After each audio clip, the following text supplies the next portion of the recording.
wonderful electronic invention I want you to see. It looks something like this.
Hello, humans.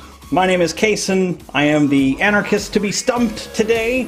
I am joined by the moderator and behind-the-scenes magician of all things magical, the one, the only Patrick Smith. Patrick, if you're there, say hello to the people. I am here. What is up?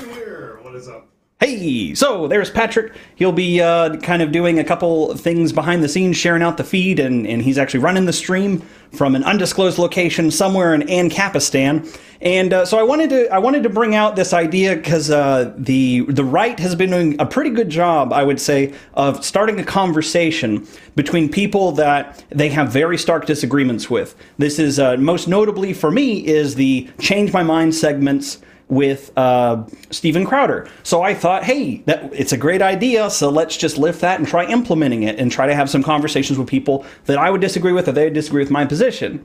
So the position is taxation is theft, change my mind. So if you want to join the conversation, if you think taxation is not theft, if you think taxation is something that is required for a society, or if you know somebody who may think that, instruct them to join discord.gg /3ASWTNV. You'll see it at the bottom right over there. Okay, so that I'll just leave up for anybody to join in.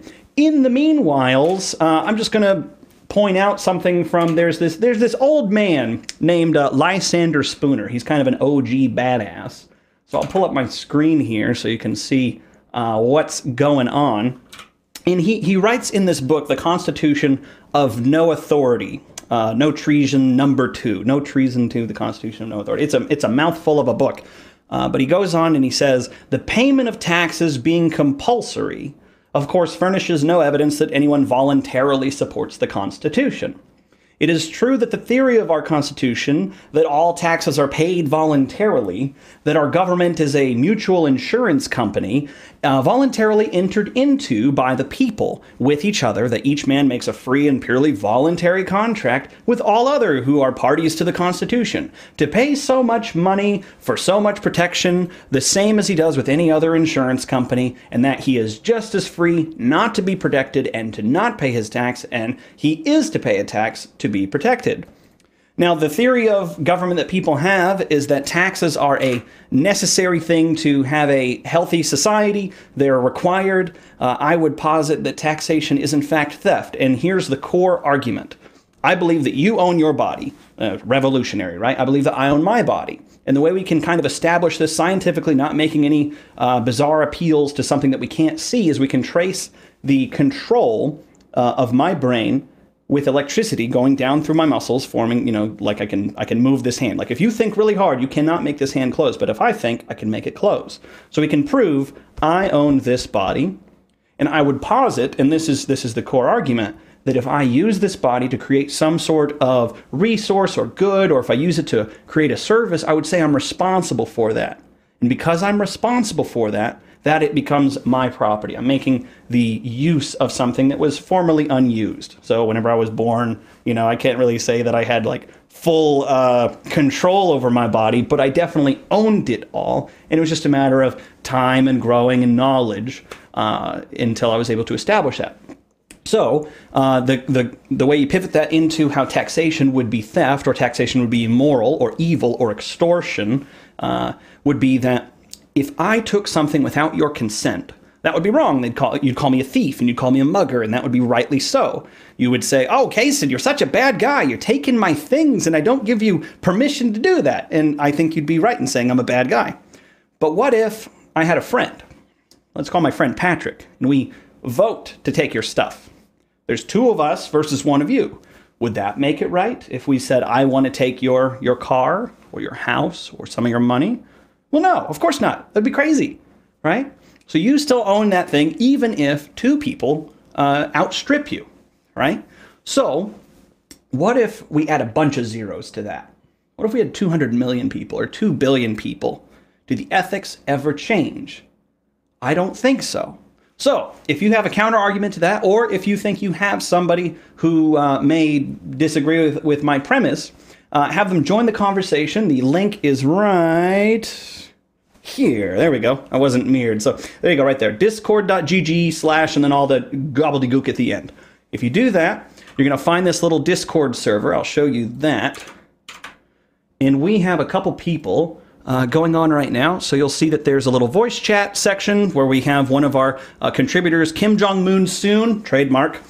He's hanging out in there, and then we have a little bit of text chat going on. And once you confirm with Kim that your mic is working, he'll move you into streaming voice, which is where I am currently streaming. I'm not Kason because Patrick is not governor, so we kind of have this running thing going on, right? So, if you'd like to join, make sure you go to discord.gg/ and then all the junk right down here. Also, if you have a moment, share it out with your friends and let's see what kind of stuff we can stir up with the local status. So, back on Lysander's book, just to kind of fill the time until somebody is brave enough or stupid enough to hop onto it and say, yes, taxation is not theft because of X. Okay, so Lysander Spooner goes on to write, but this theory of our government is wholly different from the practical fact. The fact is that the government, like a highwayman, says to a man, your money or your life. And many, if not most, taxes are paid under the compulsion of that threat. Right? So this is an interesting point to me. Whenever it comes to taxes, people say, hey, you gotta pay them so you can get all these wonderful services. And I say, well, what if I don't really like the service? What if I want to try something different? What if I just want to go without that service? And say, no, you got to pay for it. And then the question I typically ask most people whenever they're advocating for it to me is I say, well, what happens if I don't? Well, then you get a fine. Like, that's just what happens. The IRS code dictates that you would get a fine if you don't cough up the money. Well, what happens if I don't pay the fine? Because I believe I own my body and I own the effects thereof. Well, I guess you'd get a bigger fine, you'd get another letter in the mail, but eventually a warrant will go out in my name, and eventually men with guns will come to my place of residence and haul me off to a cage. And if I resist them, they'll attack me. And if I resist them hard enough and strong enough and long enough, they will subdue me or they will kill me. That's why I say taxes are theft. They're immoral. They're evil. Okay. So, Lysander Spooner goes on to say, the government does not indeed waylay a man in a lonely place, spring upon him from the roadside, and, holding a pistol to his head, proceed to rifle his pockets. But the robbery is nonetheless a robbery on that account, and it is far more dastardly and shameful, because the highwayman solely upon himself takes the responsibility, the danger, and crime of his own act. He does not pretend that he has any rightful claim to your money or that he intends to use it for your own benefit. He does not pretend to be anything but a robber. He's not acquired enough impudence to profess to be merely a protector, and that he takes a man's money against their will merely to enable him to protect those infatuated travelers who feel perfectly able to protect themselves or do not appreciate his peculiar system of protection. He is too sensible a man to make such a professions as these. Oh, professations, as in speaking, not professions. Furthermore, having taken your money, he leaves you as you wish him to do. He does not persist in following you on the road against your will, assuming to be your rightful sovereign on the account of his protection he affords you. So, story time. There was once upon a time that I had some cameras. I'm a video producer by trade, and I had some cameras, and I was in the process of selling them to a studio nearby my hometown. I left them overnight with the studio. They were going to, put them through their paces, make sure everything's good, and then we're going to close the deal the next day. Well, turns out that night, someone broke in and stole those cameras, and they were worth a fair chunk of change, right?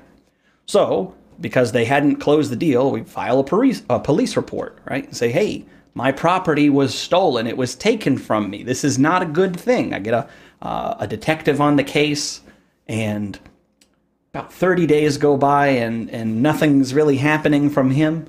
At the same time, I have a PI, or private investigator, and also a little bit of Hey, Kason. sleuthing skills. Yeah, what's up, Patrick? Kason. Hey, we have a contender with a question. Oh, we got a contender with a question. What's the question, man? I'll stop talking because I think we have feedback. Is this, and it's a question I get asked a lot, and to which I don't have an answer to. Private policing. What's to stop someone from paying off a police officer to look the other way while the person with the money shoots somebody? Well, whenever you're saying private policing, you got to give me a little bit more context, because my position is that taxation is theft. It sounds like you're bringing up an argument for something else entirely. So bridge the gap. Is this proving that taxation is not theft? No. I absolutely agree. Tax are theft, but in a free market system, you would have private policing. Yes. You could, if you found it to be a valuable service, you could pay for someone to help protect you. Not saying you have to, but you could. Sure. Okay. So my question is this: for privatized security or private police forces, how would one prevent the scenario of particular police officers being bought off to look the other way? Okay, so it's a bad thing whenever police officers get bought off and look the other way whenever you are being aggressed against. Is that the fundamental argument? And that this may happen in a anarchist society where people have the potential to pay for police forces? Is that the argument? That's the question? Sort of. The main question is what would stop, or what in a anarchist society, what would prevent cops from being bought off? Okay, gotcha. Cool. I think that's a great question for somebody who's wondering, what would happen in place of taxation, right? So, would you agree that you have the right to protect yourself? Yes, definitely. Would you agree that you have the ability, the right, the ethical onus that if you want to invite somebody to protect you on your behalf, you may do that? Of course, yes. Okay, so let's assume for a moment that tomorrow, I don't know how this would happen, but let's just say tomorrow all taxation is abolished, and all of a sudden there is no funding for local police. You get a knock on your door, and they're like, "Hey, just so you know, taxation is it's all done with." What are you personally going to do? By the way, what's your username? How do you want me to refer to you? ANCAP Gamer is my username. Cool. So, ANCAP Gamer, what would you personally do if all of a sudden the current state of police protection was unavailable to you? Would you personally go out and contract a security force or whatever to protect your person and your property?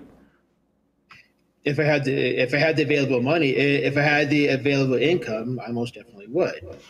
Okay, so I'm going to put on my evil capitalist hat right now, and maybe my little evil capitalist pocket square, and I'm going to try to convince you to choose my service, and I want you to come up with the solution to that exact problem, because I believe that the market has the ability, not only the producers but also the consumers, to decide what will work for them. Okay, so if I said to you, "Hey, I have a bunch of guns, and I'm willing to sit outside of your house for X amount of dollars, and it's something that you can afford. But I just kind of go to the highest bidder, and there's really no safety net in place or anything. You'd probably have a couple reservations. So what contractual obligations or what different methods might you implement? And then I can throw out some of mine as well to try to limit that risk of me, I don't know, being hired to execute you instead, which is, oh no, what a challenge we run into whenever these mercenaries are working for us.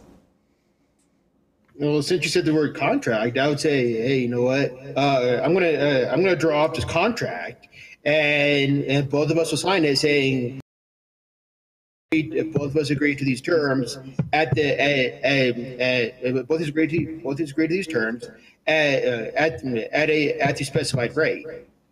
And if that officer were to if the officer were to break the contract, then I'd say, hey, you know what? I don't want you to work for me anymore. I'm going to find someone else. Yeah, I mean, for me personally, I would probably want a contract in place with an additional party, maybe an insurance company, that if, I don't know if you know how being bonded and insured works, but basically so I have a business and we work out of different locations. We don't only work out of one location. So we have insurance for wherever we go. So if we cause property damage, a third party is on the hook for our actions, and our behavior dictates the rate and whatnot. So let's say for a moment that there's a big problem with free market protection agencies. I don't want to say police because I think that has a connotation of also like traffic stops and victimless crimes, and especially with the stuff going on in Houston that Patrick's covered lately. But yes, if there was a big rash of these people being bought off and whatnot, I would want some kind of third party guarantee that is not associated with that company and could prove like auditorially or like through an audit trail that they are detached from whatever company I'm hiring, maybe to see, hey, I'm covered up to X amount of dollars. Also, you could hire competing companies. Like, I think there's 100 different ways to skin this cat. You could not hire a company if you find them untrustworthy or if you don't have a good way, because basically you don't have to do business with anybody until they satisfy your personal preference for how much protection you want, right? Okay, makes sense. So would there be, I guess the question is there any way that you can now see, like, there may be a way to be able to vet a company that you personally could trust to do protection on your behalf? I guess to answer your question, it would fall on the user to do his or her due diligence and do all the research, like find out, like do all the background check. I mean, like do their own background checks to figure out what the track record is of each security company. Now that sounds really inefficient, so I bet you there would probably be a market demand to expedite that process.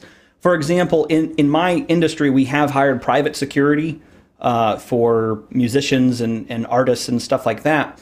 And in general, they're not armed. In general, they are, they're basically trained to be a body between, kind of a rowdy crowd and the stage. And their biggest weapon, if you could even call it that, is actually walkie-talkies to communicate with everybody and to say what's going on. Because, there's also an armed guy nearby, a sheriff or whoever it may be that you're hiring for the event. And they do a pretty decent job of making sure that, like if somebody's really rowdy or whatever, that they get them off the premises, because you've had too much to drink or whatever it may be. And that's in like a non, not trying to be kidnapped or anything situation. That's just in like an entertainment venue where people get rowdy and stuff like that. But, that's something that, I've been involved in the past, and it's worked out so good so far. Not to mention the insurance options and stuff like that. Does that kind of clear anything up, or what else you got for me, AnCap Gamer? Let's play a game of Stump the Anarchist. I should have like the cheesy music to play right now. That was actually really well. That was really well said, and I much appreciate your time. Hey, I had a great fun, and I'll talk to you later. You take care, and feel free to stay on the Discord as long as you like. If you don't mind, just hop into the voice chat just above you, And maybe if there's somebody else, we'll send them on in. That was the guy I live streamed with, by the way. When I played Star Trek Bridge Crew on the Twitch channel. Yeah, that was Ancap Gamer. He's awesome. Oh, cool. Great. I'll have to join in sometime because I have a VR headset myself. And he's on the Discord server now, which is sweet. There we go. Who else we got, Patrick? Anybody else in the queue? Kim, can Kim hear you? I think he's got some people waiting. Oh, okay. Well, let's see. Kim, if you have anybody for me, go ahead and send them on in. Cool. So I've just notified him, and we shall see who's coming on up. But in the meanwhile, we'll see if anybody joins in. In the meanwhile, I'm going to pull up this Lysander Spooner bit. There's a wicked echo on anybody talking on Discord, and I think it's coming from your vMix. Just wanted to... I have... There we go. I just turned it down a bit. Okay. Hey, I don't hear myself anymore. Beautiful. Great. Alrighty. So anyway, I'm going to pull up this here. Oh, by the way, anybody who's just tuned in, we're playing a round of Stump the Anarchist. If you have a question that you want to ask an anarcho-capitalist, feel free to join the conversation here at discord.gg/all this gobbledygook at the end. We're happy to take your calls. But the topic of the day for me is that taxation is theft. And the argument goes something like this. You own your body, you own the effects thereof. If anybody came up to you and tried to take it without your consent, they would be, initiating theft against you. And I think that's a horrible evil, and that's something that in today's day and age, you'd be amazed at how often people, one thing I've noticed about people is that they have a morality or a ethic or a standard for themselves. Don't steal, don't hit, don't murder. But then, whenever you have a bunch of individuals and they classify themselves as a group, and you put them over here, all of a sudden, ethics can reverse for them in their estimation, in their opinion.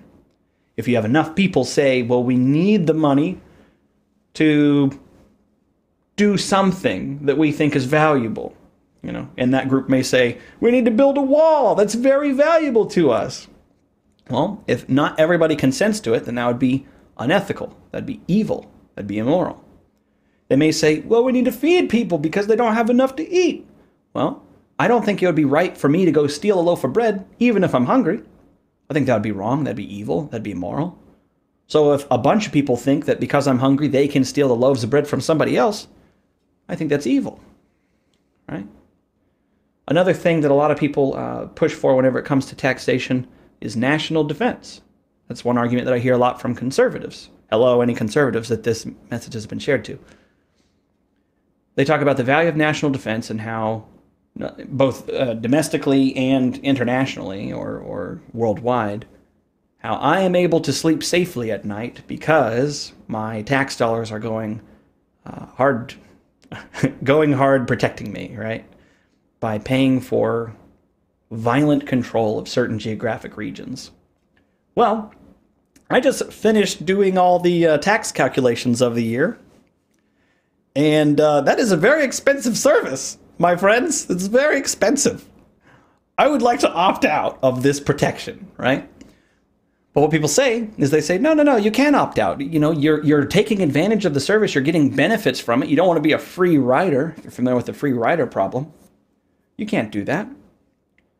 But here's the kicker. We all benefit from every business in the area. We're all free riders in a sense of the wealth and prosperity that businesses build, whether it's a local coffee shop or something that builds automobiles or whatever it may be. We all benefit from that net benefit in society, but that doesn't mean that car shop X down the street can be like, you live within a couple block radius. You're going to buy the new 2018 or 2019 model right now. They can't do that. That'd be evil and unethical.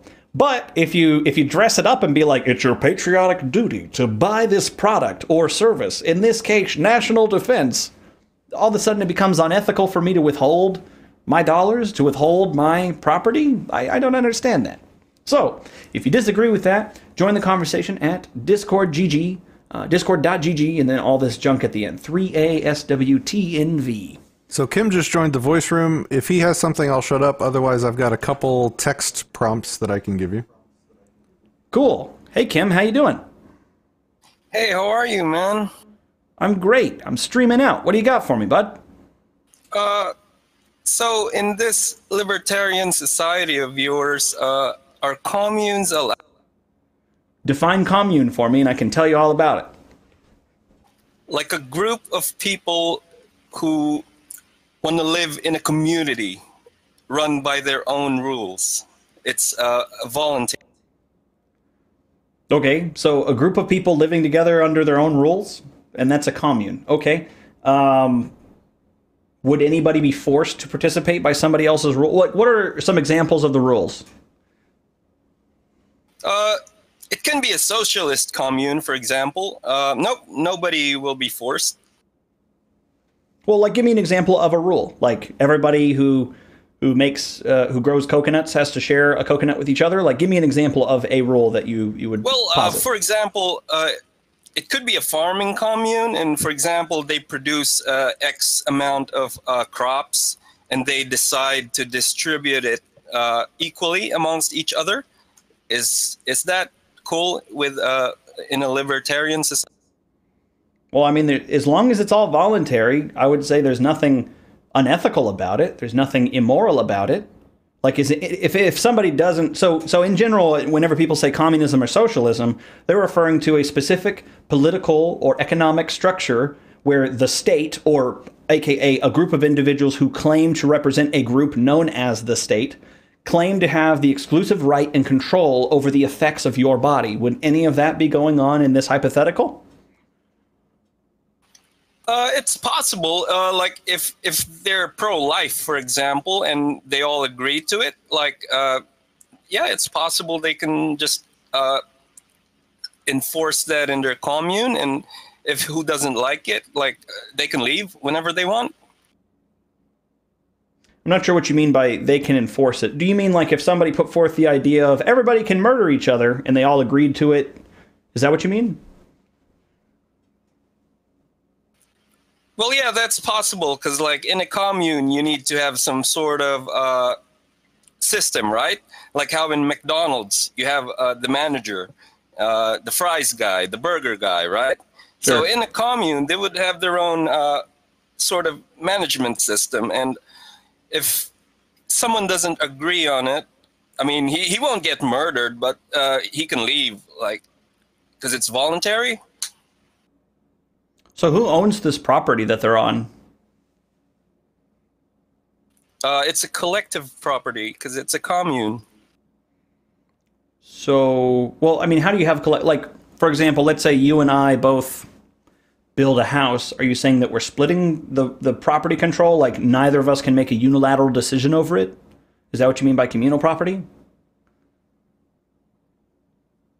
Oh, well, yeah, like if you and me, like we agree to make a commune, right?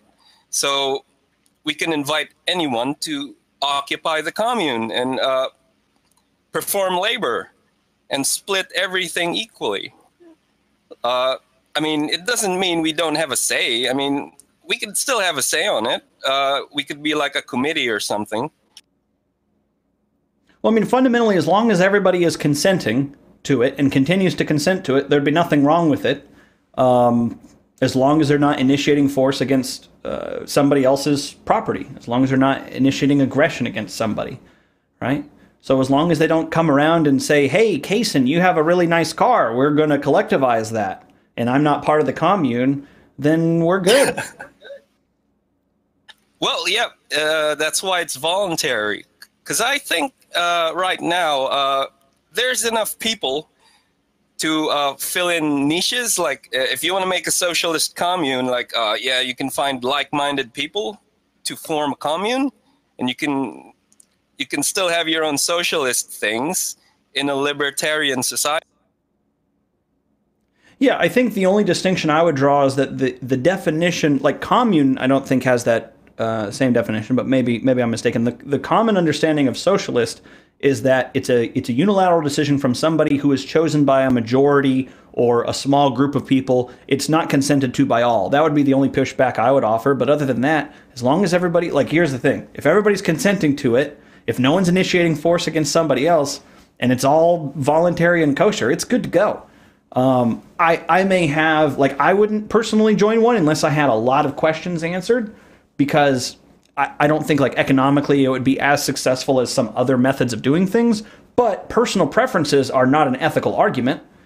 So I would not say that it is unethical just because it may not be able to produce as much as a different mode of garnering and distributing resources amongst people. I wouldn't say that at all. But I do think that you'd be free to do that if that's what you wanted to do, and I think if that's what other people wanted to do, I think you'd be good. What would you do about kids, though? Like, if they would they be able to own property? Because, I mean, I'm not sure how much they can and can't consent, whenever they're younger. So how would you handle the extremity of, kids? Like, if they go out and they cut down a tree or get some, harvest some food, or, you're going to take their food from them? What if they want that? Are you talking about kids born in a commune, or yeah? Like, let's say I have a kid, and my kid's 5, and he's hungry, and he goes and picks an apple. Is that his apple, or is that like, oh no, little Johnny, that has to be for the commune because I've decided to live here, and unilaterally I control your decisions because I'm your father? Like, that doesn't seem right to me. Well, isn't it like after you harvest the apples, like, it gets subdivided, right? So naturally your kid will get apples as well. But what if he wants to keep the one that he picked? This is just out of my own curiosity. I'm not necessarily, Okay. terribly concerned about the effects of this, because, I mean, right now we live in a status paradigm where if I harvested 100 apples, I'd owe 50 of them to a group that claims to have unilateral control over my body, a.k.a. taxation, a.k.a. is theft, a.k.a. join the conversation right here. But, in the extremity of this hypothetical, like, how would you personally handle the extremity of, people that are unable to consent, whether they are too young and haven't asserted full control over their, mental faculties, maybe they're not, old enough or whatever it may be, or they're, mentally deficient and can't quite make decisions, or how would you handle that extremity? I think that's better left to the parents, because they're the guardians, right? So if the parent wants to raise the kid as a socialist, then I think he may have a right to do it. But, like, for example, the kid grew up as an adult, right? And he doesn't want to be part of it anymore. So he can leave if he wants to. That's my opinion. So the moment he has the ability to withdraw his consent, he's free to leave. He doesn't have to stay. Yeah. Because as a kid, right? Naturally, you're under the jurisdiction of your parents, right? Because like, as a 1-year-old, they're literally unable to do anything other than go along with whatever their parents are up to. Yeah. So it's de facto, whatever you call it, jurisdiction over your children. So as long as they're able to handle themselves, feed themselves, I don't see why not. They can go against what their parents indoctrinate them with. And what was the term that you were calling this? Voluntary communes, is that right? Yes, voluntary communes. Well, if it's all consensual, I think it's just more of a form of weird capitalism, Well, that's a strange way of calling it, but I've got no problems with it. Cool. Well, is there anything else? Did I answer your question effectively, or is there anything else you wanna chat about right now? No. I'm glad to hear that libertarians don't have a problem with voluntary commune, even if voluntary thing is what makes it moral. Yeah. Can I say something? Even if they're socialist Patrick, communes. Yes, Patrick wants to talk. They're voluntary. Go ahead, Patrick. Can he hear me, first of all? I don't know if he can hear me. I don't know if he can hear you. Can you hear Patrick, by the way? No, I can't hear him. Okay, well, I'll just say... Patrick, I'll say something for like 10 seconds and then get off. He doesn't need to hear me. I would say that and you can repeat this, the most important thing about a small co-op or commune, let's say voluntary commune, is not how they interact with each other voluntarily in their group. Can't hear you. It's how they interact with the surrounding communities that respect private property and, expect their property to be respected. Oh, so you're saying if a libertarian lives close to the commune, are they going to get invaded? Or no, I don't think so, because they don't live in the commune. Well, by definition, if they respect, that's what I was trying to get at with, are they going to take my car, right? Like, if they respect me living on my land and they don't go, we're going to take your land and your car and all that, then yeah, it's good to go, because at that point it's voluntary. Because they have to respect everybody's property, not just those that are within their group. Is that kind of what you were getting at, Patrick? Yes, exactly. Yep. Cool. Well, anything else Kim Jong-moon soon for us to speak about? What about abortion? I'm going to pass on that. I'm going to pass on that topic right now, just because it's so divisive. I will say that I think it is. I'll give you this argument, and this is something that I've been mulling over a lot. But I believe that it is evil and immoral and absolutely a violation of the non-aggression principle to kill somebody who has the potential for sentience, who has the potential to respect your property and not initiate force against you. Right? So, for example, me, right now, I'm not initiating force against you, so it'd be evil and wrong for you to kill me. What if I was 1 year old? What if I was 1 day old? What if I was 1 day to be born? What if I was only just turned into a genetic seed to begin? I think that you can't draw an arbitrary line, because I think the distinction between human life potential and non-human life potential is at the point where the genetic information combines together, as far as I understand it. But that's kind of the starting point for that. But, that's something that I won't weigh too heavily on at the moment. Okay, but can I ask you something? Like, I agree with you, because I'm pro-life. So I agree with you morally.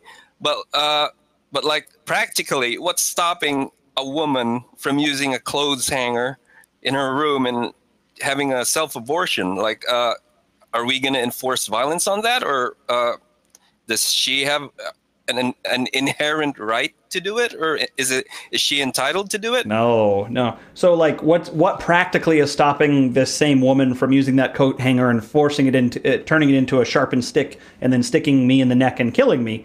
I would say people, myself and others that I would, ask to help defend me from her aggressing against me. Does that make sense as far as like that? Like, there's no law in the universe that will prevent people from doing evil. But what I would say is that if somebody's doing evil, you have the moral ability to defend another person, especially if they're, helpless. So if you imagine for a moment, a gentleman in a wheelchair, and he's been knocked over by somebody who is just beating the snot out of him, how would you personally feel about that first? Well, I'd feel bad about it. I'd probably help most likely help him. Yeah, I'd want to chase off the guy who's wailing on him, right? I'd be, get out of here, you punk! Get out of here, right? Yeah, I'd feel livid, because not only are they initiating force against somebody, they're initiating force against somebody who has no capacity to defend themselves, or limited capacity to defend themselves, right? Yeah, but what if this woman wants to use the clothes hanger in her own property? Well, no. Let's stay with this handicap thing, right? So if somebody's attacking somebody who is defenseless, I would say it's more morally outrageous. It's more, I don't know, it's like, it is evil, and then it's like an even greater amount of evil. Like, is it evil or not evil? It's on the evil side. And then is it kind of evil, or like, oh my God, burn in hell evil? It's like on that side.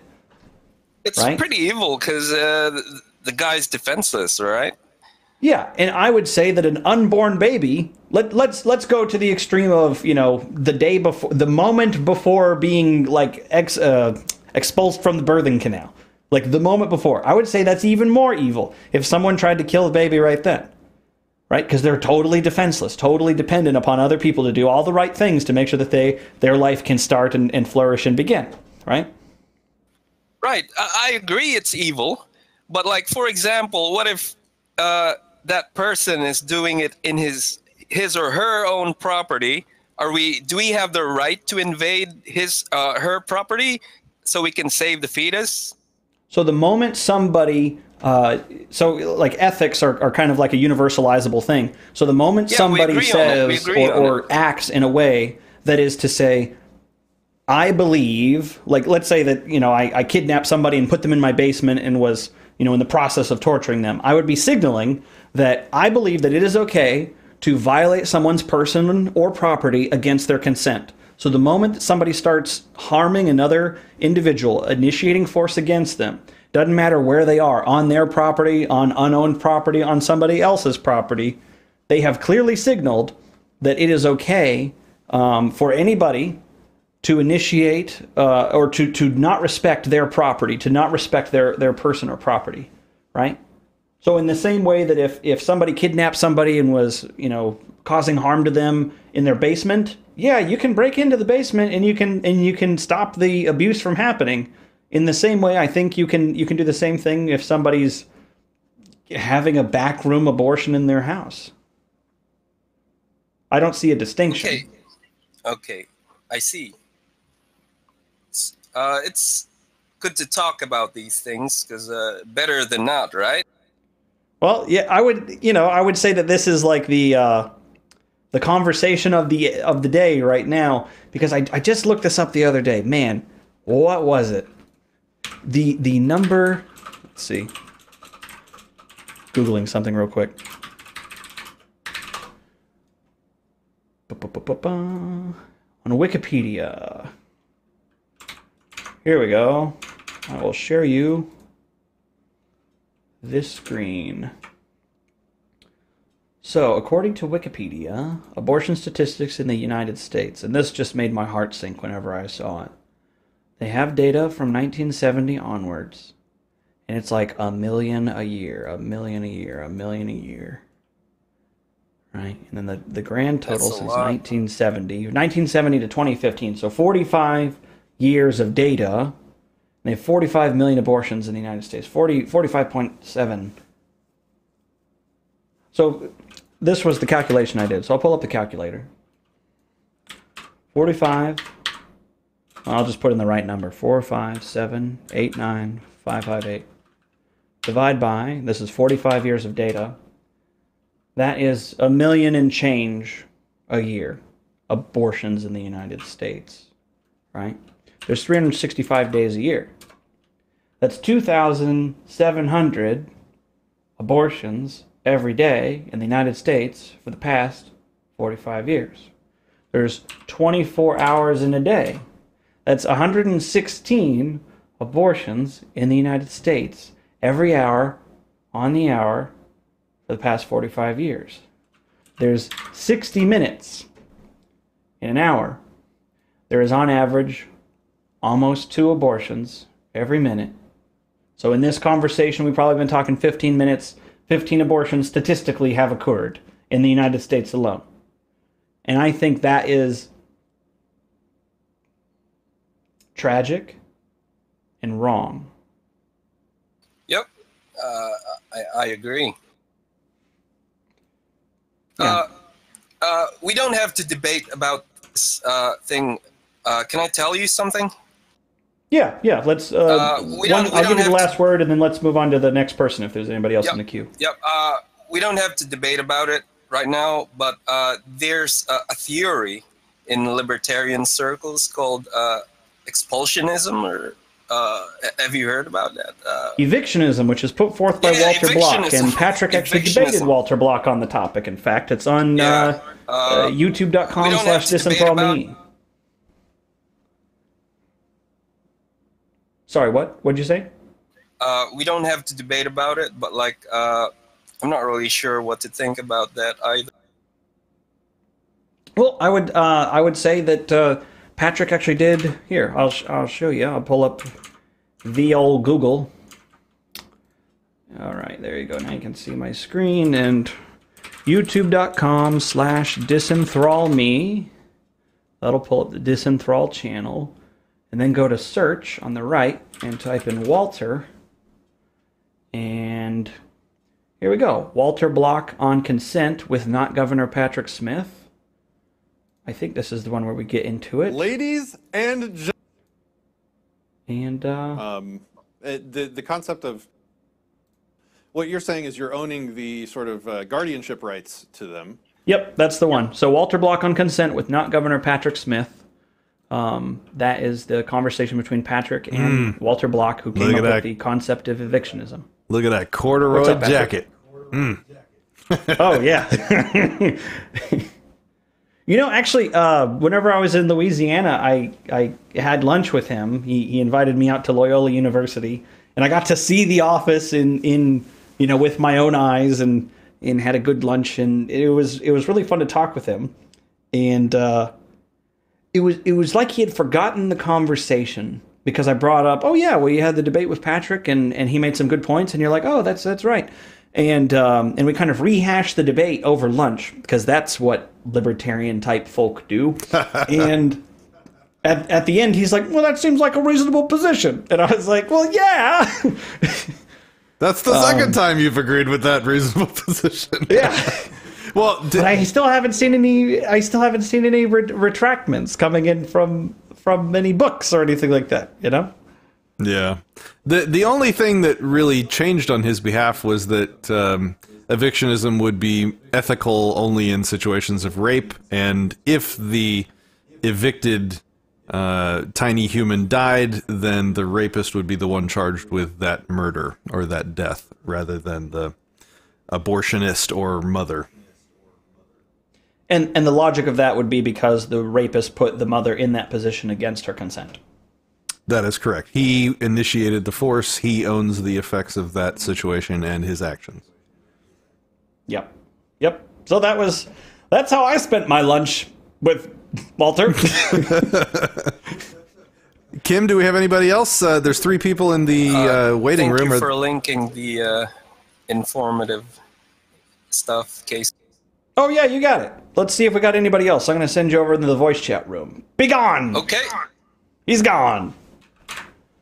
So, anyway, so go ahead, Patrick. What do you got? I was going to toss you a comment from the video I just did on the murdering cops in Houston. And it's right along the lines of what you were talking about before the abortion thing came up.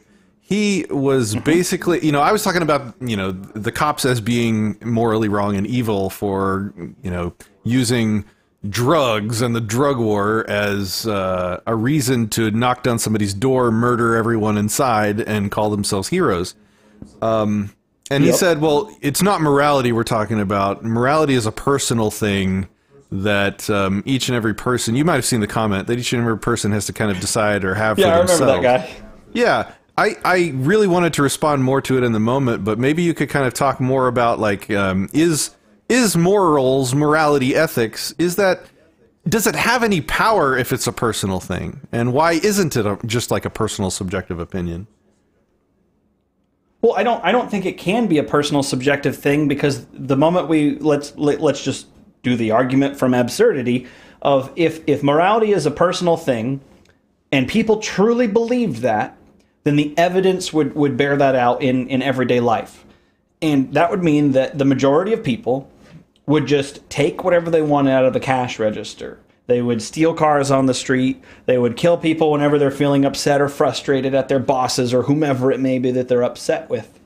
Right? But we don't have that evidence. We don't have a bunch of people running around causing a ruckus and killing people. What we do have, in general, the vast majority of people that I know, they live their lives very peacefully. They voluntarily contract with somebody to try to get gainfully employed. They voluntarily contract with a business to serve them a coffee or a meal or food for themselves to cook. They voluntarily pay people to work on their cars or work on their landscaping or whatever it may be. I have yet to see somebody who truly believes that borne out in their actions. The closest I can think of it to people living in that manner are people who work for the collective or the group that they have dubbed government, and those people who work for the group that they call themselves government believe that they have the unilateral and exclusive control over my body and the effects thereof, based on whatever they write down on paper, which is hilarious because I have here a bit of paper, and if I just grabbed a pen and wrote, I am not subject to taxes, they wouldn't honor that. So clearly what's interesting is their argument falls apart. Well, a bunch of people decided it. Well, if a bunch of people decided to load up people in boxcars and send them to a fiery death, would you agree with that? Nazi Germany? And they're like, no, that'd be wrong. Well, why is it wrong?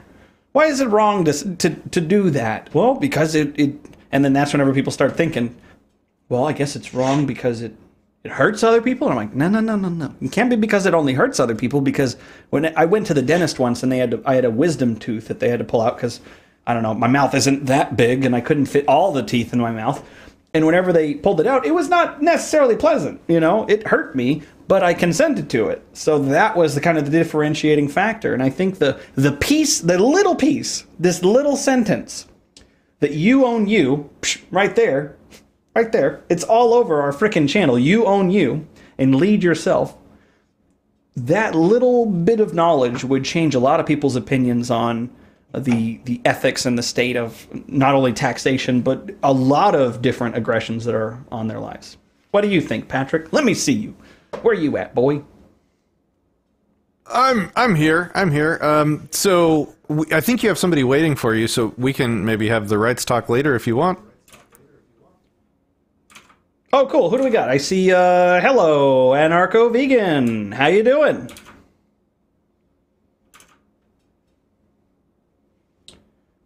Earth to Anarcho-Vegan, are you there? Push your talk button. Speak to me. That's a good question. Yeah, go ahead. What's your question? Can you hear me? Just barely. Get a lot closer to your microphone. Oh, I didn't realize that you could actually hear me. I was trying to connect and I thought that it wasn't working. Well, nope, you're here. Okay, good to know. What's up? So what's your question? It's it's kind of the continuation of, I think, the first guest talking about anarchist defense / insurance. How would you deal with the monopoly thing? It's not that question. It's kind of a spin-off of that. It's the Catch-22 in a sense of stuff. Where have you heard about Roger Ver's island that he's buying to do an anarcho or libertarian land or something like that? Yes, I am familiar with the island of Ver. That sounds cool. So the question is, or the idea is, the Catch-22 is, how would we do an anarchist insurance like right now? How could we have defense against the police, for instance, so that we wouldn't be just worried about them attacking us over marijuana or something like that? How can you do anarchist insurance right now to protect you from a blue line gang member from attacking you for you violating their edicts that are written on scribbles of paper in Washington, D.C. or a state capital or a local seat of power? Yes. Well, it all depends on how much force you're willing to exercise in order to assert your right over your body and property, sir. How much are you willing to do? What do you mean? So, let's assume for a moment that tomorrow they say, hey, everybody, we're going to have a communist utopia. We're going to tax you 100% and you're going to love it. So let's say that happened. At that point, I think I would be forced, because I don't want to die, and being taxed at 100% is a guaranteed death, a la what happened in communist Russia circa 1940s or so. I was listening to the Gulag Archipelago by Alexander Solzhenitsyn. That's a mouthful. And they collectivized the farms, and a bunch of people starved. Sorry to interrupt you. Like millions of people starved to death, right? Sorry to interrupt you, Kason. Your video feed is choppy. Make sure your backups are off. Okay. Oh, yeah, sure. Let me make sure that is all hunky-dory. Stand by. We will continue momentarily. I'll close off. What's going on? Doohickeys here. His video feed just got choppy, so he has these massive video stores because, he does video for his business, and he's got automated online backups, and they try and upload massive amounts of video to the cloud, and I bet one of them just kicked in right now. Many, many terabytes. Either that or the monopoly on my data has just kicked in, and or not my data, but like the company that runs the data lines in and out of here. Okay, cool. So it looks like I've closed anything that could be doing that. Let me know if that clears everything up or not. I can also dumb down my send. I just reduced the send, and I think we're better now. Cool, great. Okay, so where were we, Anarcho-Vegan? We were talking about, oh yes, you asserting your property rights. So, you own your body, you own the effects thereof. Is that correct? Yes. Okay, so let's assume for a moment that I came and I was like, no, give me all your property. Give that to me. What would you say? What does this have to do with building anarchist insurance? We're going to get to that. We're going to get to that.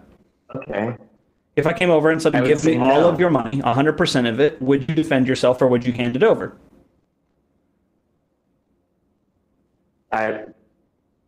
We hadn't gotten to the defending yourself part yet. You just said hand it over, and I would just say no. Then you'd have to do something for me to defend myself. Okay, I come in with a gun loaded and, all right, give me your money or else I'm going to pop a cap in your ass. What would you do? And I don't mean some of your money, I mean all of your money. Like everything in your bank accounts, sell your house and give me all the proceeds. Oh yeah, and I'm also gonna, I'm gonna basically guarantee that you're gonna die because I'm gonna take everything you have and I'm gonna come back every week and take everything you have. So I'm gonna guarantee that you're gonna die if you comply with my demands. Would you defend yourself? Well, that sounds like a very elongated process. I don't think that would even imply the gun because that'll take days. Yeah, it could take a while. Everyone in my life involved, so that sounds... But the point I'm trying to get to is eventually, if I try to take enough of your resources, you would resist, right? Say again? If I threatened to take enough of your resources, you would eventually resist. Is that right? Well, yes. Okay. So right now, a fair amount of your resources are being taken by the government, right? Yes. Are you currently, violently resisting in the streets, throwing Molotov cocktails and being that kind of anarchist? Why would I do that? That's not the source of the issue. What's not the source of the issue? The buildings and the people in them are not the source of the issue. The continued defense of taxation and so forth by people in general are the issue. But aren't those people housed inside of those government buildings? Like, I don't know, the IRS building or wherever?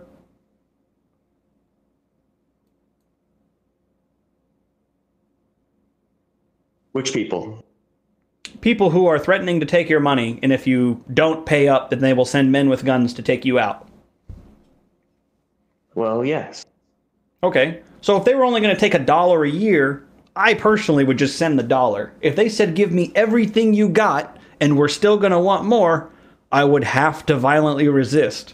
Somewhere between there is the time whenever it makes sense for me to go out and form some kind of defense agency or a pact with friends or whatever it may be to be like, hey guys, we're going to die if we don't do something. We have to do it. Because I believe in general people genuinely do not want to harm each other or kill each other, even if another person is being aggressive towards them. Right? So your question was, how do we form voluntary insurance companies or whatnot now to protect you from being extorted by police officers? Am I correct in that? Yes. So there's nothing stopping you from doing that right now. Call up 10 of your best friends and, go download a defense distributed ghost gun and print it out and rock and roll, right? Or go buy a gun or whatever it may be. Like, you can defend yourself right now, right? Yes. Like, you could, it's just not worth it to you personally because you're not currently doing that. Yes. Like, the principle is there, but the action is not. Yes, and the question is how to make it actionable and practicable. Well, define actionable and practicable because, I'm assuming you could scrape together a couple $100 and go buy a gun if you don't already have one right now, and you could, if somebody came knocking on your door and said, "Give me all your money," you could defend yourself, right? That's actionable and practicable. So what do you mean?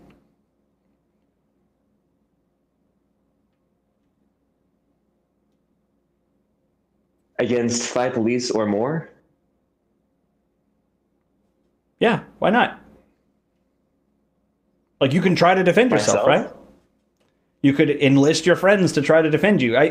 My personal belief is that it's not worth it to you because you're not taking whatever actions you feel necessary to make it as bulletproof as you may be. Does that make sense? Yes. Like, morally, the moment somebody says, give me your money or else I'm going to harm you, you can defend yourself from that person. You can run from that person. You can hide from that person. You can, give them, I don't know, monopoly money instead of actual money. Like, you're not bound by any honor system or anything to comply with their demands because they're threatening you, right? Right. So, have you had some form of taxation involved in your life? Like, has money been stolen from you against your consent? Yes. Okay, so morally and practically and everything, you can resist if you want to. And I'm not saying you have to. I would never say that. You're not under any compulsion to resist somebody who's doing evil against you. And I believe, or I would posit, that if you were to get a letter in the mail that said, hey, anarcho-vegan, give us all your money, and or else we're going to kill you, you would be like, well, I can't do that. I'm going to have to defend myself some way, or run, or something. Like, you would change your behaviors, right? Yes. So it's just a matter of how can you do it? I believe you can do it now. It's just not worth it to you, right? Yes, and it's kind of a question of how to make it more practical for everyone involved to then make it actionable. Oh, like the tactics of it. Like, what specific things might you do? Yes. So I think step one is to have a secure line of communication between a group of people. And I'm no security expert or anything like that, but have some way to communicate to other people, to communicate that you are in need of help, or to communicate intelligence that, like, hey, bad people are coming after me. I need a place to run to, or whatever, or I need reinforcements or something like that. Fun fact, on a completely unrelated note, there's this cool app called Signal for your telephone where you can communicate with people, and it's encrypted end to end. And as far as I know, and Patrick knows a lot more about technology and stuff like that, so he may be able to chip in here, but if you send a message on Signal to another phone using Signal, no one else can read your messages. So you could say whatever you wanted on a completely unrelated note, from defending yourself from a tyrannical government or a group of people who said that they had the ability to control your body and the effects thereof. Does that sound about right, Patrick? Yes, and there's also Telegram. There's also Telegram, too. I'm sure there's a number of different secure communications apps, right?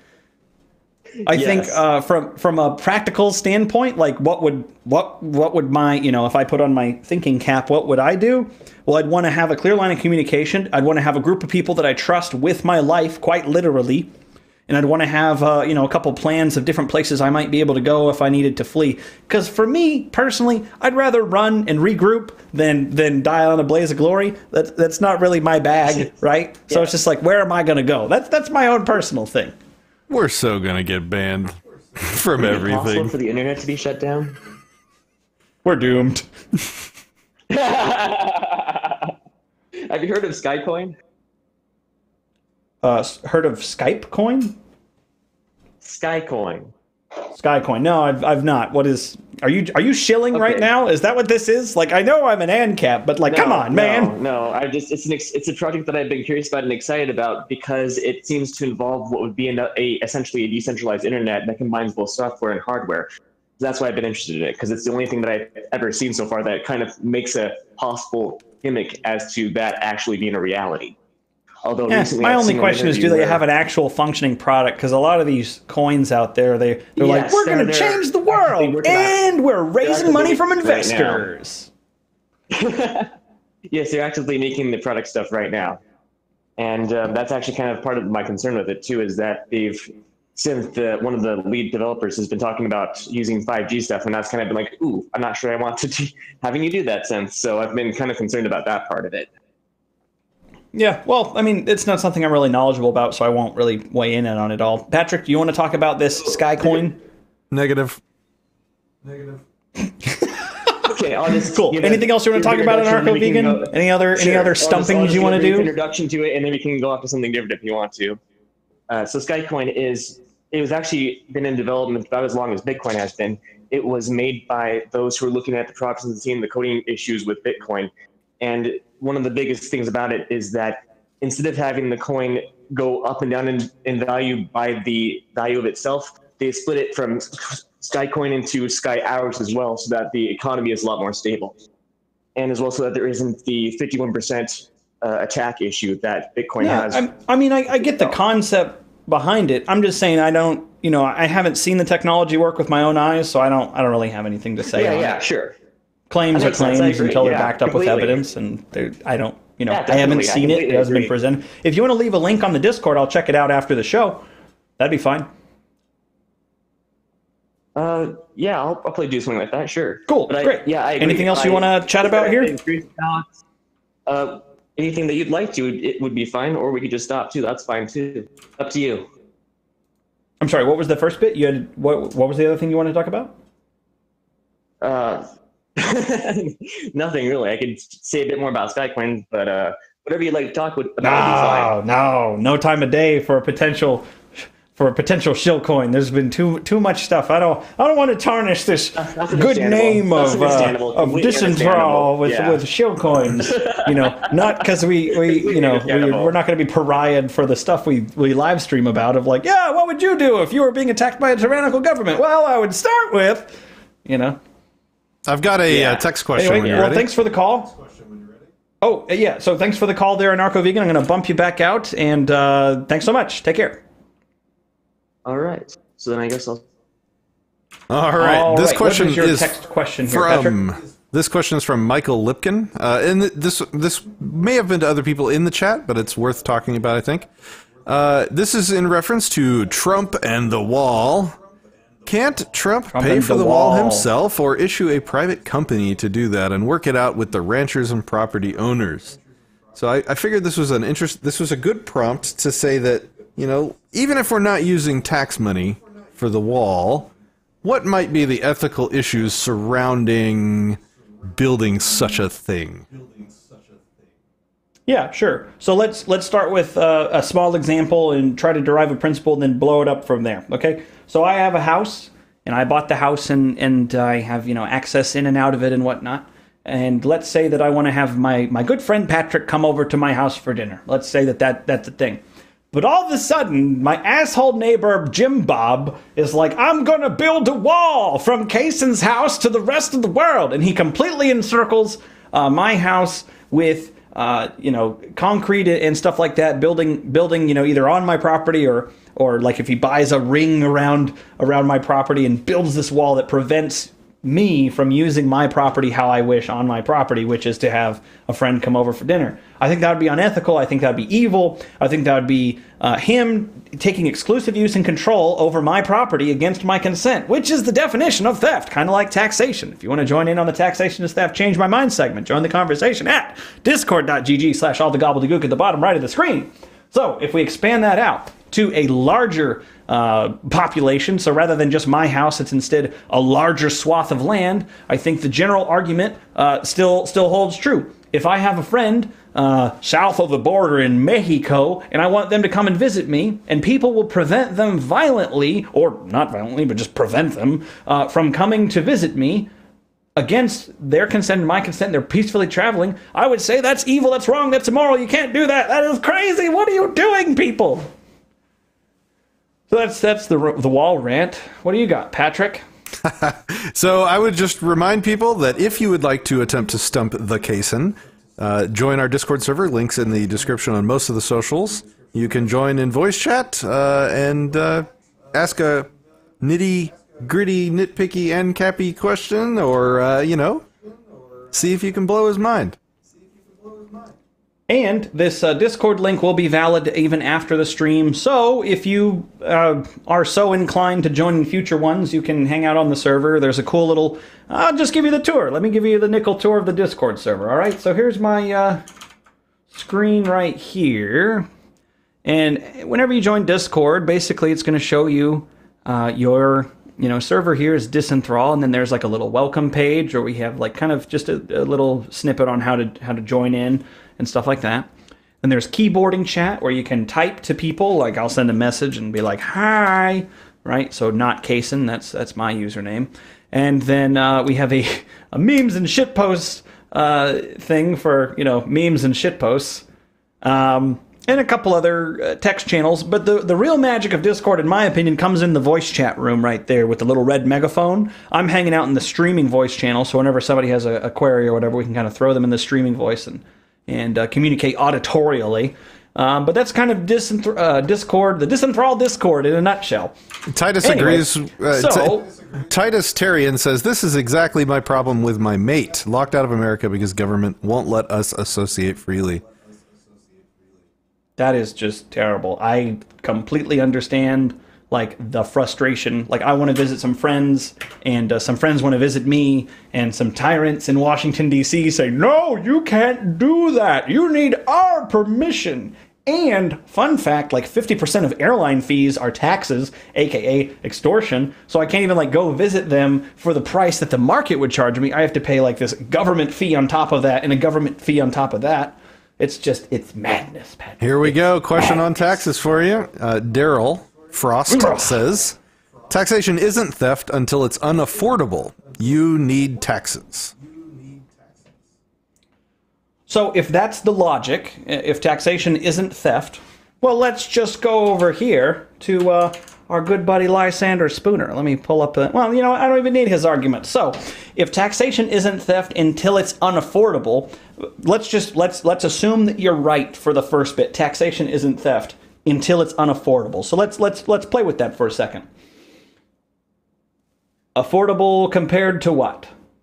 So let's say that you make $10,000 a year. Is affordable $5,000? Is it $7,000? Is it $10,000? When is it unaffordable? What if they're providing your food, water, shelter? What if the government basically takes your money and then gives it back to you in a form? There's actually a guy, his name is Twan Monders. He's out of the Netherlands. And he was helping people through a sort of legal firm or something to that effect pay zero tax inside legally with all their little loopholes and whatnot. And the government kind of indicted him. In fact, we have an interview with him on youtube.com/disenthrallme. We talk with Twan Monders, and basically the government calls him forth for a testimony, and he has to be there or else he's going to go to jail for a really long time, and men with guns are going to take him to a cage. And they say, "Aren't you grateful for the housing that we've provided you? Aren't you grateful for the education we've given you?" And he smirks this smirkiest smirk of badassery I've ever seen, and he goes, "Well, you first had to take all of my wealth from me to do that. I don't appreciate that. Taxation is most definitely theft because I didn't consent to it."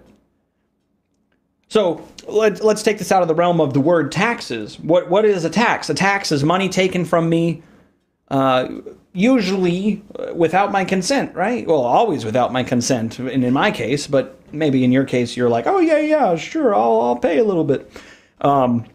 If you take that out of the realm of the government doing it and put it to another business, like I do a lot of business with a grocery store near my house. I buy a lot of bacon. I really like bacon. If all of a sudden they said, "Hey, Kason, we're going to have to start charging you $10,000 a year for your bacon supply, and we'll determine how much bacon you get, when you get it, and what quality it'll be, and when it'll be delivered, and you're just going to have to deal with it. And if you don't accept this, or if you don't pay, well, we'll send men with guns to throw you in a cage," you would probably agree that that is evil, immoral, reprehensible, and absolutely disgusting. But if you change the word from grocery store to government, it all of a sudden becomes moral. This is kind of like earlier in the stream, you probably weren't here for this bit, but people have a certain set of morals that they live by, and they personally advocate for through their actions. But then, whenever you take it into the political sphere, those completely reverse and become the opposite. It's like opposite day all of a sudden. So, for example, your boss, assuming you work for somebody, or maybe you work for yourself or whatever, and you have customers, which are like a bunch of little bosses, you probably didn't say, "Boss, give me a job, or else I will attack you." You probably didn't do that. What you probably did was said, "Hey, I can provide value in this manner, and you could provide value to me in this manner, and let's make a deal. And you shook hands on it, and whatever, and then you were happy, right? So you voluntarily made that exchange. Government doesn't do that. They're just like, no, you're gonna like it, you're gonna take it.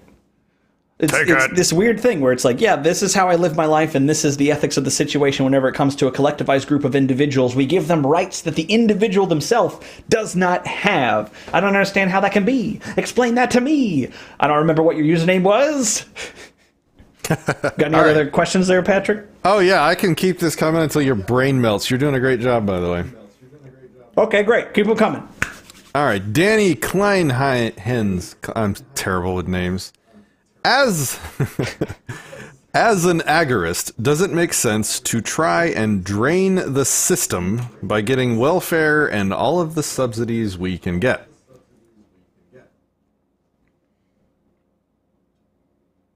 So this is actually something that I have been thinking about recently as far as like, what's the ethics of getting tax money back in some way, shape, or form? So I like to take things into a concrete example and then expand it out based on that principle. And Patrick, I'd love to get your input on this because I think this may be the first time we've talked about it. So let's say for a moment that a robber came to me and took $10,000. And then I can obviously go and morally take that $10,000 back. Let's say that the robber says, hey, if you do a dance, I will give you the $10,000 back. I think there'd be nothing immoral about me dancing and getting that $10,000 back. And then let's say the robber says, well, tell you what, you can mow my lawn and I'll give you the $10,000 back. I think there'd be nothing wrong or immoral. There's definitely something wrong on his part, but there's nothing wrong on my part. Nobody could shoot me over this. For me to go and mow his lawn and get the $10,000 back. Patrick, would you agree with all these statements thus far that I have made as far as doing work or submitting to somebody's demands in order to reclaim my property or attacking, and violently taking it back if I needed to? Oh, yeah, you're spitting fire, man. Keep it up. Okay, cool. So let's take this out of the realm of the individual and flip it over to the realm of government, but I'm going to try not to do the topsy-turvy, upside-down, black as white, white as black thing that people do whenever it comes to government. I believe, and this is my postulate, this isn't totally run through, but off the cuff, that if the government said, hey, you can do X, and we'll give you a portion of your stolen money back, I don't see anything wrong with it in the same way that if a man stole something from me. I think where it gets really dicey, because we have records of how much money is taken. It's called a 1040 EZ or whatever it may be, your tax return forms, right? So you can see how many dollars were taken from you. I think you could ethically get up to that amount of money back. The moment you cross that threshold is whenever you are making new victims. So, ethics is really quite black and white, and I think there's literally a mathematical number that we could put onto it. What do you think about that, Patrick? That's kind of my best run at it. I think you nailed it exactly. Well done. I couldn't have said it better myself. I think you should. I won't say should, but I will say you can if you want. Take advantage of every possible way to get some of your property back from the thieves and extortionists, without crossing the line into becoming a co-conspirator and a benefactor of that thievery and extortion. I think that's the line. So, it's hard to compute in a super exact specific sort of way. But like we all have our 1040 tax returns, right? We all can just add up those numbers and say, oh, they owe me this much money. So as long as I'm not taking money in from the government that would cross that threshold, I don't even think it's worth worrying about or messing about. But there's so many other taxes, right? And then there's multiple organizations taking taxes. So you have state sales tax and federal sales tax. Well, does that mean that I can take some state services under that amount and some federal services under that amount? I think it gets messy and hard to keep up with. And so in general, I like to be well on the side of ethical behavior. And so where possible, I try and exist without even... It feels almost hypocritical to take money that I defame others, that I like if I'm talking to a government employee or, you know, a cop or something like that, and I'm like, you know, you're cashing paychecks with stolen money. I don't, even though up to the amount I'm stolen from, I think I can ethically take money back. I don't want to even have the appearance or the specter of being a hypocrite. So I try as hard as I can to stay away from that. And that's becoming very difficult with my current situation with my daughter having, I think we're well into the 6 figures in terms of the bills for her cancer treatments. And all of this could be taken care of, like, instantly if I would just get on that, you know, government healthcare, you know, programs. So, but that, I'm pretty sure that would put me over into the taking stolen money category. So I'm just not gonna mess with that. I don't want to play with that fire. I don't want to be a hypocrite. How is that? Yeah, I think that's solid, and I just realized we have somebody hanging out in Discord very patiently, so I'm going to pass it over to AK Divine. AK Divine, are you with us? I am. Can you hear me okay? Yeah, I can hear you great. Nice to speak with you. Awesome. Hey, I have kind of a devil's advocate type question. It's something that I really don't have the answer to, and I was wondering what your thoughts are on, and this is totally hypothetical, but let's say I recognize that voice in an area, let's say Texas, right? All have a spiritual awakening, and we all decide that we want to live in a voluntary society going forward. There's a referendum, the government dissolves, we secede, whatever scenario you want to put, you know, you can do it down at a county level or whatever, but a group of people encompassing a large area decides that, okay, this is going to be it. We've figured it out. What it would be the effective or possible nonviolent solutions to ensure the safety of that society? So, how does that society, how does that group of people ensure adequate defense, being a relatively small group amongst billions of other people, including like nefarious other global state empires like the United States, Russia, Korea, wherever? How do we defend against the larger state with the resources of just our voluntary society? So we're out of the tactics of how to resist a tyrannical government from within, but now to resist a tyrannical government from without. So how would, if the United States or the geographic region that is currently known as the United States, or any subdivision thereof, a state called Texas or a city called Fort Worth or whatever it may be, if they said, you know what, we're all going to be ANCAPs now, we're all going to voluntarily, not kill each other, and we're going to trade, and how would they defend themselves? Is that basically what the question boils down to? Yeah, I mean, it seems to me like, you know, we would have to get to the point where there's like a global awakening, and the citizenry of the entire planet would have to agree to live in a voluntary society.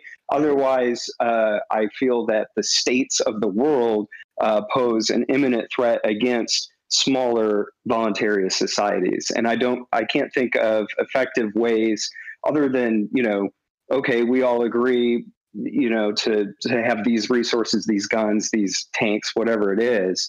But, you know, and again, this is kind of like hypothetical, and I wish I could have that problem, but you know, what sort of like philosophy is out there that would ensure the safety of that type of state? So you said philosophies, but it sounds like you're asking for tactics. But I think the philosophy is that which we are espousing here, which is to convince people that they own themselves, that they should lead themselves, that they own their bodies, and they own the effects thereof. Right? Because the moment that people see evil for evil, people, they abhor it. They run away from it. They run away screaming. Like, if I said to you, hey, I'm thinking, AK Divine, you and me, we go and we buy a slave, what would you say? Repeat that last part. We go buy a what? Go buy a slave, a human. We buy a human being and force them to work for us. What would you say? How would you feel? What would be your emotional reaction to this idea? Both. Yeah, no way, dude. Yeah, no way, right? Because we see it and we know it to be evil to control another person against their consent. The moment that we can get other people to see that using the power and the force and the violence of government to take someone's property and use it against their consent, the moment they understand that, the moment they believe that, the moment that they're on board with that, is the moment that that society within itself is free, right? So that kind of inoculates from, the within. How do you inoculate from without? Well, there's two options. One is to do the same, whatever method you use to red pill the domestic population, try that internationally. That's step one. But also, overwhelming force is something that governments currently respect, right? Currently, the U.S. has enough military to take over most of the world. They spend 10 times as much as the next 10 countries combined. It's ridiculous the amount of money that they spend on defense, right? But they're not currently invading Russia full scale. They're not currently invading India full scale. They're not currently invading the United Kingdom full scale. Why is that? I would posit because if they did and an open war was declared, they would be annihilated via nuclear weapons. Would you agree with this layman's perspective of military tactics? Yeah, I mean, that would be mutually assured destruction for sure. I guess I'm more thinking of I'm certainly not worried about inside the society threats.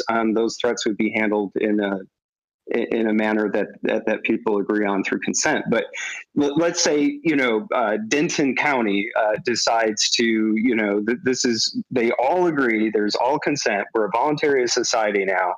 And they only have the resources of Denton County, right? I don't know what those all are, but, let's say everything like the police, all the militarized police and all that stuff, they certainly have a standing army, so if a locale decides to do this and succeeds and has this crazy spiritual awakening, I just see it as very vulnerable without the resources that you just mentioned to defend itself properly. So I guess in the event that it doesn't have said resources, what would be other considerations, or would that even be a possibility, a probability of actually even happening in the global climate with all these states trying to be states?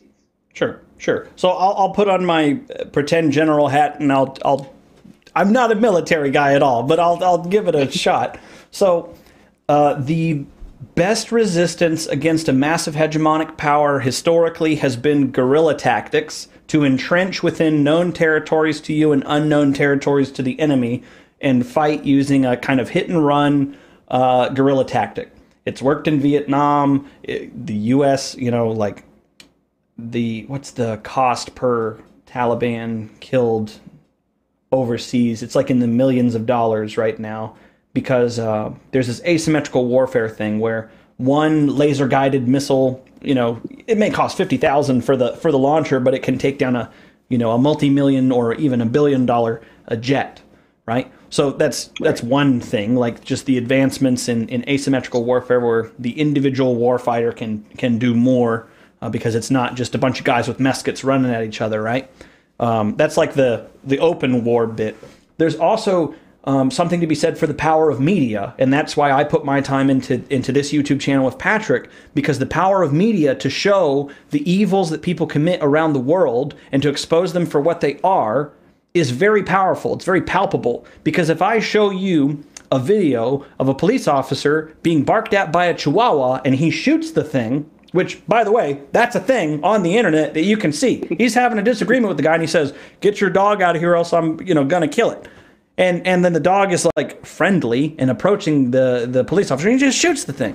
That guy has been so removed from public discourse from that video, from a little 5-minute video recorded on a cell phone. That guy will never be able to do any evil again inside of that department, right?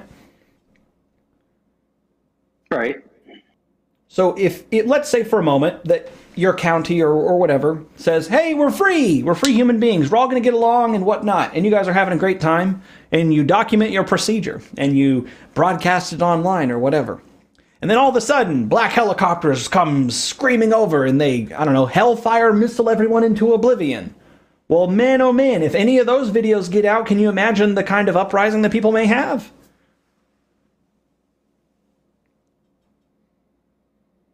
That'd be a PR nightmare. That would be not a good day for the state. It'd be a really bad day. But also, to counterpoint this, I mean, there's examples of, like, huge miscarriages of justice going unanswered in the United States. FreeRoss.org is a great example of this, where a guy built a website. He built and ran a website, and he is currently serving a double life sentence in a maximum security prison, right? So... Well, right, and the PR thing would be dependent on an educated and enlightened group of people within the state that would... because the state itself is inherently evil and does evil things and doesn't really care about a lot of repercussions, as evidenced through probably 1,000 different examples that we could just spew off right now.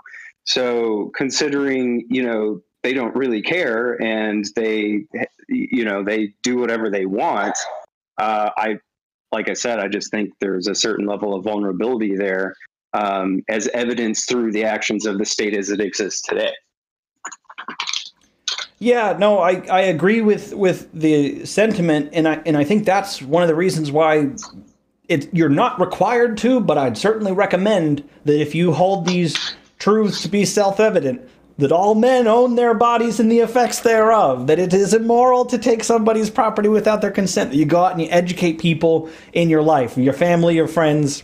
You bring it up. Like, I've brought it up with my family, and it's interesting because they don't believe the same thing as me, and and they come out and they're like, because taxation's theft, and I'm like, yeah, because taxation's theft, So I mean, it's a thing amongst the people in most of my social groups, right? It's something that I am known to talk about. So if all of a sudden they heard about me, I don't know, being hauled off to jail because of some tax related thing or whatever, that may get them to think more. No, I'm not saying that this is any way to safeguard against being annihilated by an overwhelming force if it's a small group of people, because in general, whenever people have set up little enclaves that are not subject to government controls, they get, all of a sudden there's a big problem the FBI has to come in and kill everybody about. So I'm not going to say it's a safe thing to do, but it's not something that's immoral to do.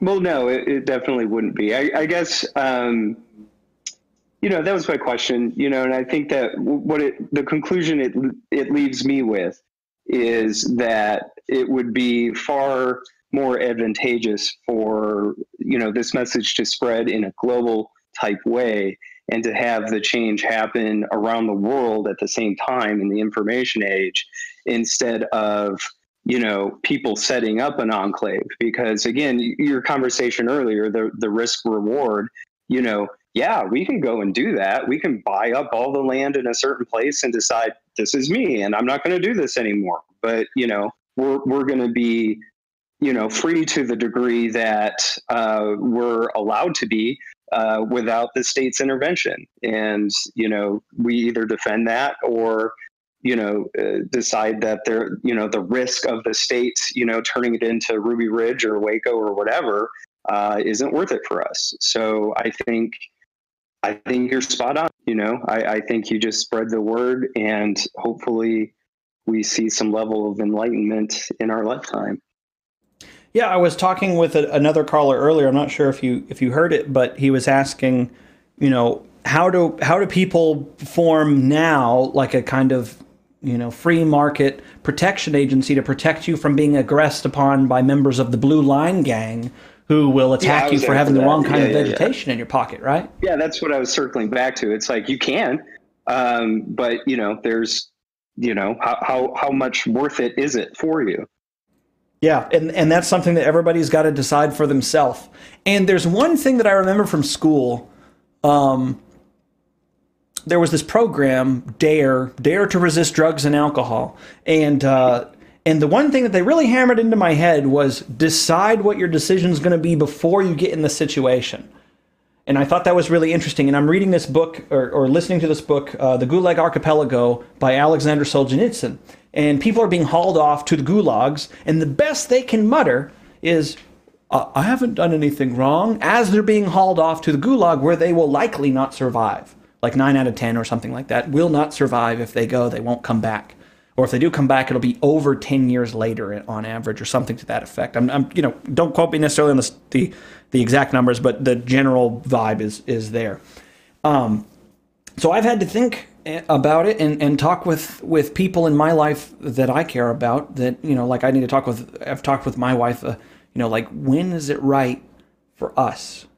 Because like, it's moral for us to resist now if we need it. If we felt it was the right thing to do, it's moral for us to do so. We've had to have that conversation, and like, what do we do if we're aggressed against, like in a physical confrontation?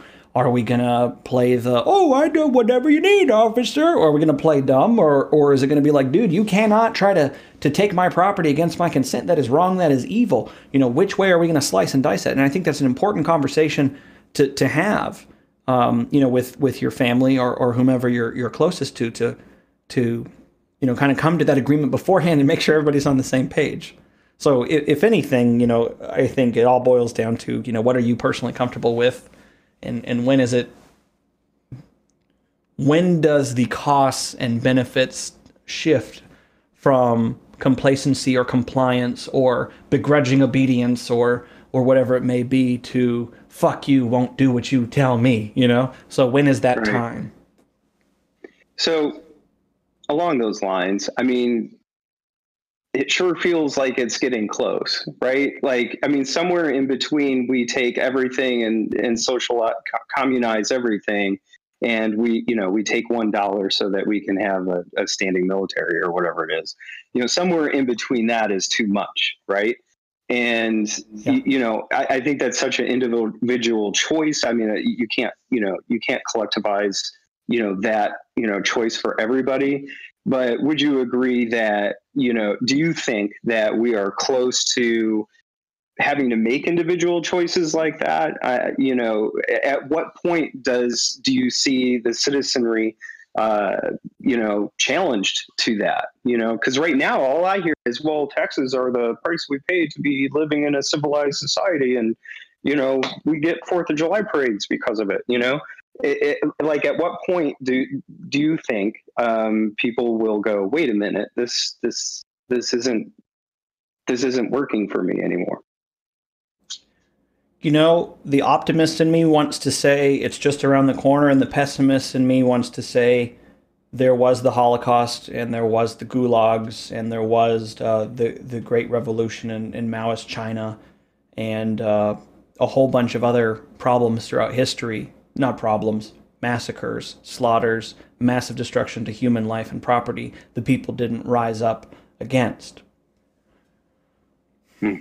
So I can't say, I really can't. Like, part of me wants to believe that, like, hey, people are going to do the right thing. They're going to step up. They're not going to stand for moral injustice. But at the same time, Ross Albright is still in prison for building a website, freeross.org. Check out that, right? That's a steaming pile of garbage right there. Go ahead. What do you got? No, I agree with you. That's it, man. I appreciate this show. I think it's a great idea that you guys are doing. So I've heard some good stuff so far. Thanks, guys. Well, thank you. If you have a Facebook, share it out on your Facebook, and maybe it'll start a discussion in your life between you and some friends. Like, why did you share this idea? Why? Take care. All right, I put out the last call, just in case there were anything else out there, and I have 2 prompts for you if you want to take these. Yeah, bring it on. I'm game for whatever. All right, number 1, what do you think about the theory of the shape-shifting space Nazis invading from the other side of the flat Earth?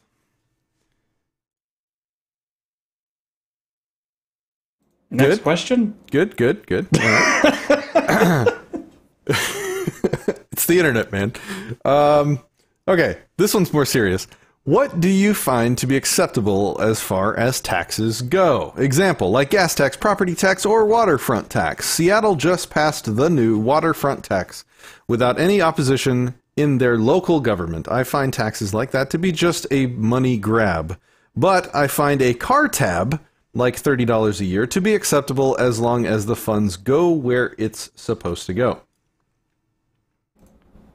How much theft is acceptable? How much murder is acceptable? How much rape is acceptable in society? That's effectively the question that was just asked. I'm going to say none. 0 initiations of force against somebody is acceptable. If people want to provide some kind of user fee or whatever for their private property, that's fine, but you can't opt everybody into it. It can't be you must opt out to be released from this program. It has to be, you have to choose to participate.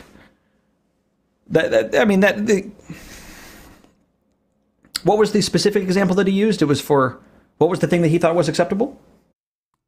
Let's see. I find car tab. He called it a car tab. $30 a year to be acceptable as long as the funds go where it's supposed to. I'm assuming like registering your car or something like that. Okay, so registering your car. Okay, so let's run through. I have to register my car coming up soon, and it's I think it's $60 in Texas or $70 somewhere in there. So if I refuse to pay the registration fee?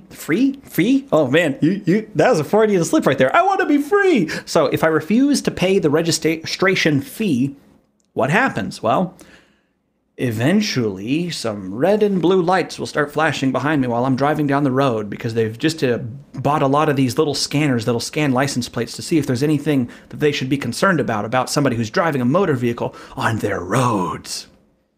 And those red and blue lights are going to go.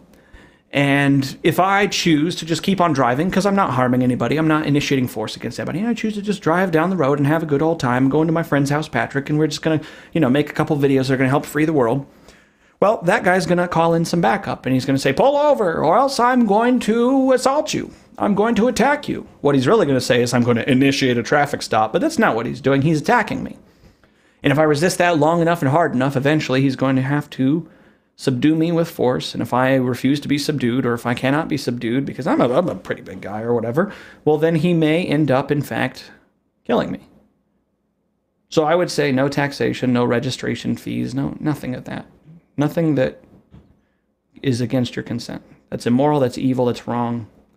And if you have an argument against that, I'm not opposed to hearing the argument, but asserting that a tax is okay to you, well, what about to me? If I choose, like if I said to you, hey, you should just pay your income tax, I think, as long as the money's going to the right place and the right people, well, that's a really weird kind of thing to think, because how do you define right place, right people, right time, right products to buy with it, all that sort of thing?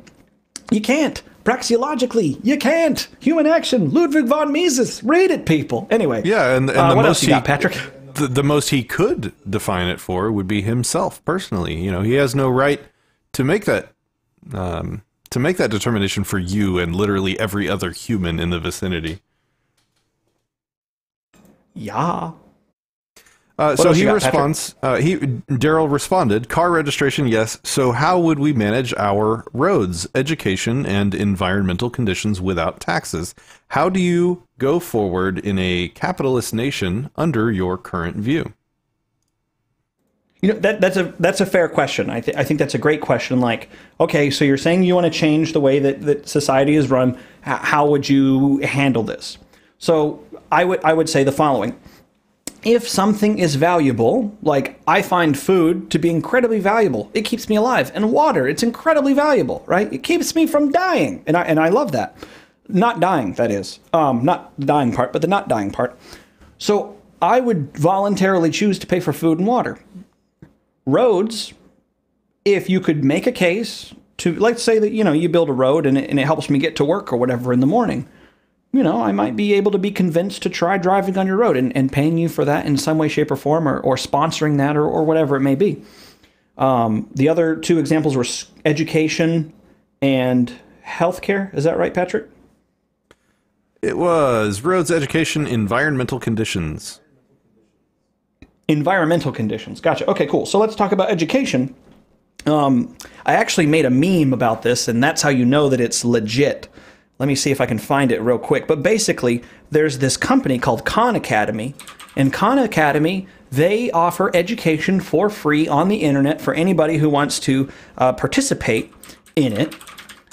across the entire planet. And they get some donations. I think it's like $6 million a year, and they educate like 30 or 40 million people a year. It's on their statement at the end of the year whenever they're asking for donations. It's a company that I personally donate to because I think that what they're doing is really important, because whenever I was in school, I wasn't being educated, and I instead chose to go into Khan Academy to learn more about math because I was having trouble with math. And, math is not necessarily my strong suit. I'm more of a verbal kind of guy, clearly, because here I am yapping along, right? Let's see. I wish I could find it quicker, but the general gist is that Khan Academy. He said that he's heard of Khan. Oh, go ahead. Oh, great. So Khan Academy, they do, like 30 or 40 million people a year with their education, and it's like $6 million a year. So it breaks down. It broke down to like 20 or 30 cents a head to educate somebody for the duration of the year. Compare that to government schooling, which the latest figure I heard through the Department of Education is like $250,000 to get someone from K through 12. So call it 13 years of education at $250,000 a pop. So let's just break out the handy dandy calculator. Let's see, 250,000 divide by 13 years. Oh, look, it's $19,000. What a bargain. And whenever you graduate from education, or from schooling, I should say, you're not even worth being paid $7 an hour in the free market because they had to initiate a minimum wage to guarantee under pain of death that people will pay you that. So they're not really educating you very well if you're not even worth that much coming out of it, right?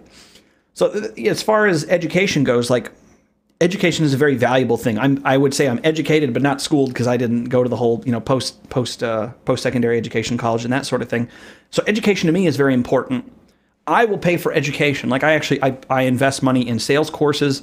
I have put money into video making courses and tutorials and stuff like that. So I personally spend money on that. But you yourself, you should not have to pay for my education habits. And vice versa. If you're interested into underwater basket weaving and glass blowing, I shouldn't be forced to pay for your educational choices. It's kind of a personal thing. As far as the environment goes, pollution, I'm assuming, is kind of the angle that you're going. Pollution, by definition, is damage to property. So if everybody, owns their own bit of property, if there's damage coming to it, you can get restitution for that, right? The problem of the commons is what it's called, where, assume that you have a circle of land and there's farmers living all around it, and the middle is unowned land. And all these farmers, let's say that they're sheep herders or whatever, so they all have an incentive to graze in the middle, but they don't have an incentive to not overgraze, which is, to like deplete the resources within there. So I would say that the worst kept environments are the ones that are exclusively controlled by the commons or the government or public property, right? Like I just got back from Canada, and some of the streets were they just had trash just around, like just on the street.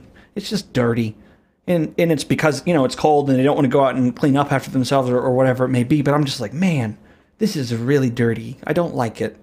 And, we don't have that at my house. It's clean. It's a clean house. So, just a couple thoughts on that. Did he end up following up with anything else there, Patrick? He says he agrees. He shouldn't have to pay for your education, and you shouldn't have to pay for his. I appreciate that. Thank you for not being willing to enslave me to your whims in order to accomplish a selfish goal of your own education, which there's nothing wrong with a selfish goal of wanting to be educated. Don't get me wrong, but it would be wrong to initiate force against somebody else. So like as a property owner, go ahead, Patrick. I was just going to say, in face value says that, remember that public education is one of the 10 planks of the Communist Manifesto. Ah, yes, for the glorious commune, we must have an educated population. But if you look into the origins of public education, it goes around the, something model, the Prussian model of education, which is to teach people just enough to be obedient factory workers and obedient soldiers, because they were losing battles in the military because people had more of their own self-interest and not enough for the good of the fatherland. So, fun thing to Google the formation of that. So Daryl has a follow-up. So, I don't know how much longer. We've been streaming for what, 2 hours now? Just about 2 hours? I am just... You got anything to close out the show here, Patrick? Why don't you close on this topic? How about that? I gave it last call, and we have one more from Daryl, same guy you've been talking with. Now I'm curious about where you stand on gun ownership and the Second Amendment because of your views. I think that's a great closing topic.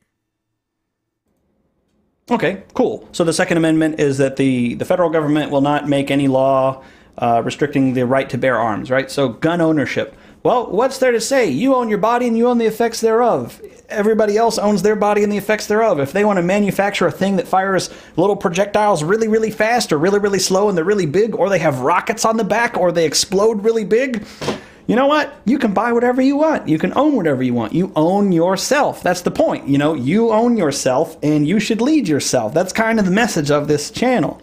So, I think anybody who tries to say you cannot own something is trying to exercise control over your body. Your body is your property. It is sacrosanct. They cannot take it from you, right? So, if you want to own a musket or if you want to own a Stinger missile, that's all kosher. Now, that goes without saying that you can't go and shoot somebody with it without their consent. That would be kind of an interesting... Well, I guess paintball, you know, that's a thing. You consent to be shot with that, but it's not a lethal shot in general. I guess you could get hit, hit in the eye or whatever. And if it's an explosive, if there's shrapnel coming off of whatever you bought... Like, I want to take a ride on a tank and fire the main battle, the big gun, and it explodes and all this stuff. It's a lot of money, but man, that would be really cool. And, if a bit of that shrapnel comes off and hits somebody that didn't consent to the risks of being near an exploding tank shell, I'd be responsible for that because I'm responsible for the effects of my body, both the positive and the negative. So that's kind of the nuts and bolts of what I think about your right to own property. Yeah, or maybe I have like a terminal condition and I want to go out by jumping out of an airplane and seeing if I can catch a Stinger missile on the way down. Like, that's my body, it's my property, it's my choice. I actually had a friend in high school that I was like, man, one day we're going to get old and it's going to be really boring. And he came over, he's one of those guys that just has really off the wall ideas. And he's like, we could go skydiving without a parachute and both of us have a sword and we could sword fight all the way down and see who wins. And then we'd only know for a little bit because then we'd land and we'd splat and we'd die. And I was like, man, that's really, you've thought about this. And he's like, yeah. So anyway, to each their own, I suppose. Patrick, is there anything you want to say before we close this whole thing up? I mean, we've got more questions coming in. They're asking, if we stream regularly. This is the first one of these kind of open forum things that we've done, but we've gotten some good response. And I think if we maybe next time give people more prep time to get the word out, to have all their statists, or I should say minarchists or libertarian types, ready to go for it with their questions, we might be able to. I think this has been fun and helpful, and I'm getting good feedback from the audience as well. Let's do one more. Pick your favorite one. Let's do one more. My favorite what? Let's see what happens. Your favorite question. If there's more questions coming in, let's pick your favorite one, and we can. I'm good with one more. I'm good. I told them to stop, but they have more. So I don't have any in pocket right now. A message to everybody who's still tuned in. We're going to close out the show now. It's been a couple hours. We'll do more of these in the future. It seems like everybody's having a good time. I'm having a blast. It's a fun little mental exercise. Make sure that you join the conversation and join our Discord server right here. Discord.gg/3 capital A lowercase SWT uppercase N lowercase V. What that'll allow you to do is that'll allow you to be notified whenever we're streaming. You'll see a bunch of people in the voice chat. You'll be able to send text comments, that sort of thing, as well as you'll be able to chat in the interim because if you're curious, if you're genuinely curious, why only doing it during a live stream? Why not have it answered in the interim? Also, don't forget to like us on Facebook. That's fb.com/disenthrall. That's the spelling right there, ladies and gentlemen. Yes, or you can go to youtube.com/disenthrall me. Disenthrall me. Open my eyes. Hence the little eye opening logo. You see? Anyway. That's about all I got. Patrick, do you want to add anything in? No, man, you did a good job. You had your brain grilled for 2 hours. That was pretty good. Farewell, everybody. Have a great night.